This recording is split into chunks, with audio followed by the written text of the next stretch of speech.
Hello everyone, in this video we're going to see how you can download and install PayPal on your iPhone. Welcome back to our channel How to Tutorials. So let's dive right into it. So the first thing that you have to do is simply open your App Store. After opening your App Store, you'll have to now go to the search page by simply tapping on this icon right here. And after doing that, you have to tap on the search bar right here and then start typing PayPal.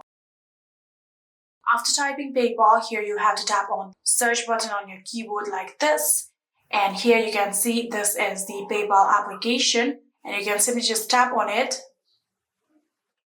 And here you can see there is currently this cloud-like icon in here because I have already previously downloaded this PayPal application on my phone. If you have not yet downloaded this application on your phone, there will be a Get button and you can simply just tap on that Get button. Then your Face ID or your Touch ID or the password of your Apple ID will be required in order to download it. So simply just tap on it like that and the download process will begin.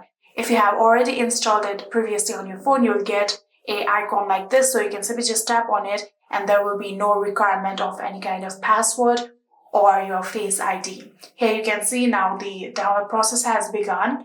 And within few seconds, here you can see we have now successfully installed PayPal on our iPhone. So in order to open it, you can simply just tap on Open and simply open PayPal like this. And yeah, that is it. That is how you can download and install PayPal on your iPhone. I hope this video was helpful to you guys. If it was, please do not forget to hit that subscribe button and like our video. Thank you so much for watching. See you in the next.